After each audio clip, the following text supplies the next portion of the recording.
Mesdames, Mesdemoiselles et Messieurs, bonjour. Aujourd'hui, nous allons débattre le thème sur le combat à mener pour juguler la corruption en République démocratique du Congo. N'est-ce pas pour vous un thème très important? Je crois que vous y avez toujours pensé et chaque fois vous vous dites, mais comment éviter la corruption en République démocratique du Congo? Eh bien, le présentateur du jour, c'est Eugène Kabamba. Je pensais comment je peux juste partager ce thème avec vous. Et ce thème, c'est sur les combats à mener pour juguler la corruption en République démocratique du Congo, comme je l'ai mentionné si haut. Oui, bien des gens pensent que, comme c'est un système qui a perduré, comme c'est quelque chose qui a été toujours là depuis longtemps, certaines personnes sont nées dans ce système et le système continue jusque maintenant. On ne voit pas une lueur d'espoir. Et certaines personnes croient que ça sera maintenant inévitable. Mais c'est non. On peut toujours l'éviter. Il faut seulement du courage. Il faut seulement de l'abnégation.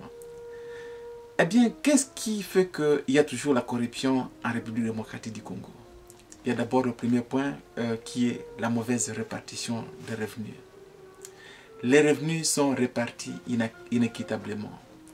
Savez-vous qu'en République démocratique du Congo, il y a des gens qui travaillent depuis des décennies et n'ont jamais eu même le salaire? Comment croyez-vous que ces gens peuvent être en train de vivre jusque maintenant? Matière à réflexion. Personnellement, je crois que ces gens essaient de créer un système parallèle pour chercher à bénéficier aussi de quelque chose de ce qu'ils sont en train de faire. Et c'est ce qui fait qu'il y a le terme corruption qui est toujours là-bas, en train de ronger le pays et ronger les institutions, puisque les gens qui gouvernent, dès qu'il y a quelque chose qui entre dans le pays, c'est pour eux, le pays n'en bénéficie pas. Et maintenant, nous allons voir, après la répartition des revenus, qu'est-ce qu'on peut faire encore pour essayer de juguler la corruption.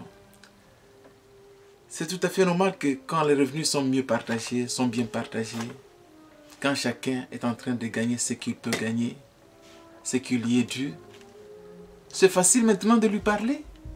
Ce n'est plus de discussion, ce n'est plus de discours creux où l'on va dire à quelqu'un nous devons laisser la corruption puisque la corruption va envenimer, la corruption va juste tuer notre pays.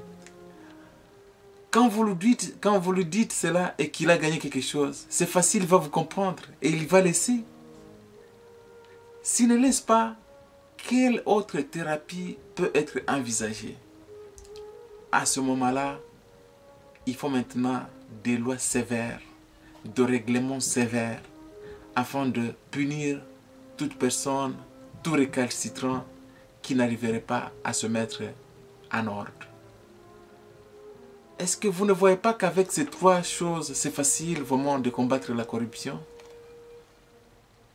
De mon avis, je crois que avec ces trois choses, on peut facilement combattre cette corruption-là. Si on essaie de voir ce qui se fait même dans des pays comme la République démocratique du Congo, il y a des rapports qui sont toujours, qui sortent toujours. Il y a des associations qui parlent toujours de la corruption. Je peux mentionner le rapport célèbre de Transparency International, un rapport qui essaie de pointer tous les secteurs où il y a la corruption dans le pays. Et à la fin de ce rapport, il y a des mesures thérapeutiques qui sont envisagées.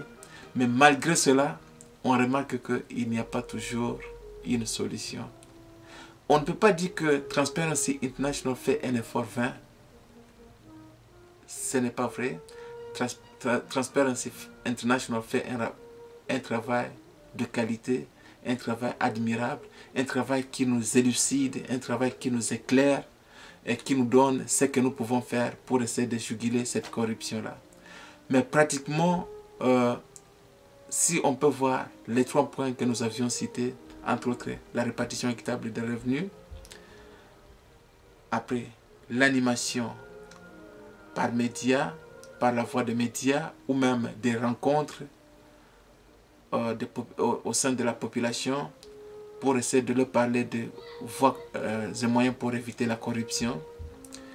Et après, les lois sévères qu'on doit mettre en application pour chercher à punir ceux-là qui chercheraient à s'impliquer dans la corruption. À partir de ces 3 points, personnellement, je crois que il sera facile à quelqu'un de comprendre qu'il faut laisser la corruption, puisque ça constituera maintenant un danger pour tout celui qui pourra s'y impliquer. Merci, c'était juste ce que je voulais partager avec vous aujourd'hui. Je crois que vous aurez toujours des questions à poser. Vous pouvez toujours les envoyer sur Facebook et on pourra quand même avoir l'occasion de vous répondre valablement. Je vous aime bien et je vous remercie encore sensiblement. Merci.